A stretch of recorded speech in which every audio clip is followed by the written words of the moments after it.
Hi, I'm Emme. Welcome to my homestead. Today we're going to be making soap. We'll be doing a cold process soap using just 3 ingredients: water, lye, and lard. Today we're using lard because we rendered some lard the other day, also because it's readily available. Now, often when I make soap I use various other oils, but lard is easy, and in a difficult situation, if it's what you have, then that's what you'll want to use. You can also use other animal fats, such as tallow, beef tallow, to make soap.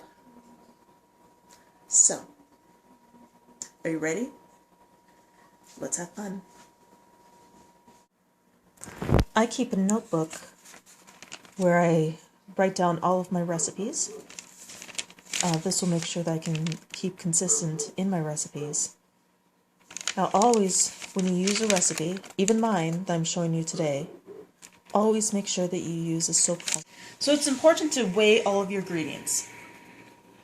I'll be putting 48 ounces of lard into I'm going to measure out and weigh 48 ounces of lard. This will make an extremely hard soap, which will be perfect for using in laundry, as a laundry soap. So this summer I collected rainwater. Rainwater is the best to use for soap making because it doesn't have any of the chemicals that city water has.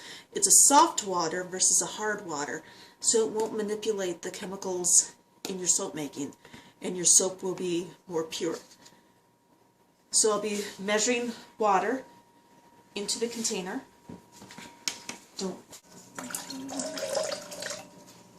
18.2 ounces. So today we're using a commercial lye.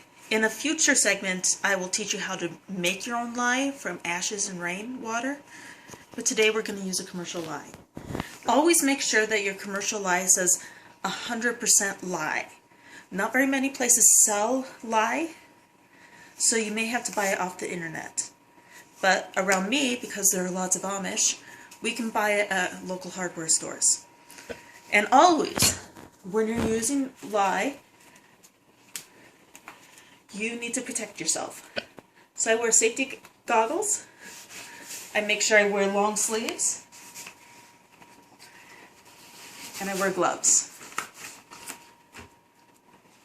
And I always have a bottle of vinegar nearby. If the lye splashes, you don't want to wash it off. You want to inactivate the lye by using vinegar. One's an acid, one's alkaline, so that will stop the burn. So now I'm going to measure out, first tear, I'm going to measure out my lye.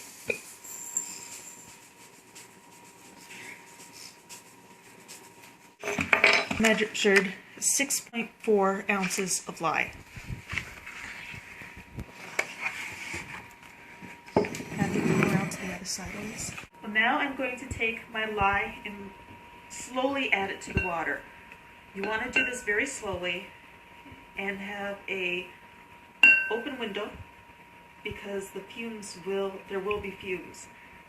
You never want to add your water to your lye, because then you can have a volcano, and it can be very dangerous. So you can see some smoke rising from it, or some steam. This is extremely hot now. I always use a glass Pyrex container for making soap because it can withstand the heat for the lye mixture. So we're going to set this aside. I usually set it outside to let it cool in the fresh air, so it doesn't, so there aren't fumes in the house, and it cools faster.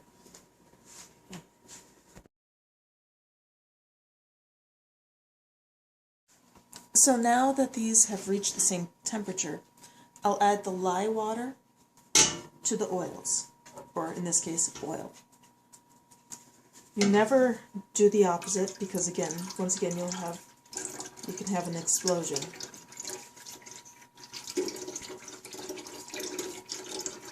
I'm adding it slowly.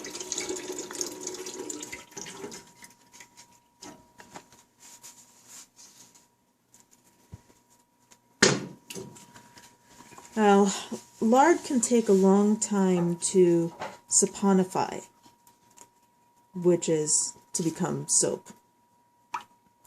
You can just continue to stir it, and stirring it like this can take hours. Well, anywhere from half an hour to I've heard of 3 hours.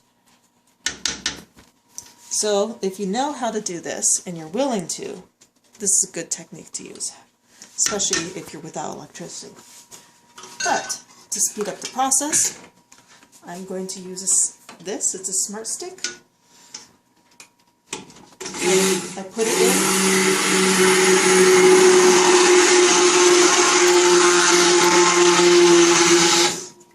I stir it for a little bit, and then with the smart stick on, and then I simply stir a little to see how it's doing, and then I'll do it some more.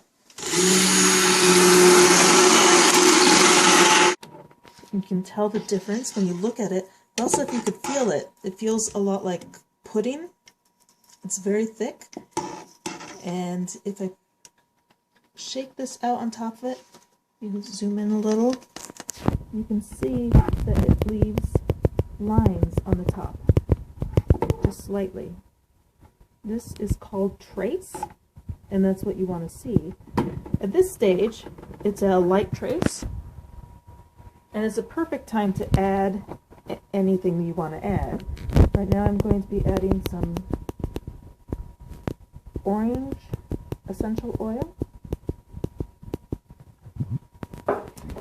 And I'll stir this in.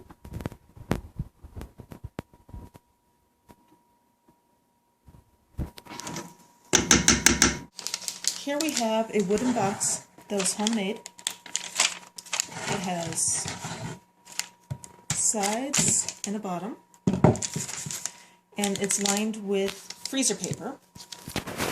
And we'll be putting our soap into this box and covering it with another piece of wood. And it will sit for about 12 hours. This soap hardens very quickly. Even though it takes a long time to come to saponification, it does harden very quickly. So after 12 hours, we'll take it out and we'll cut it.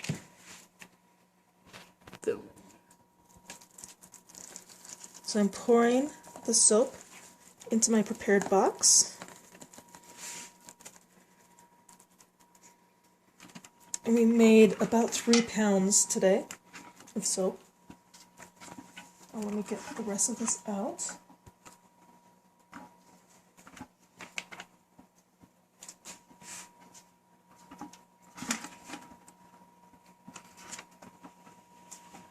I let the pot sit.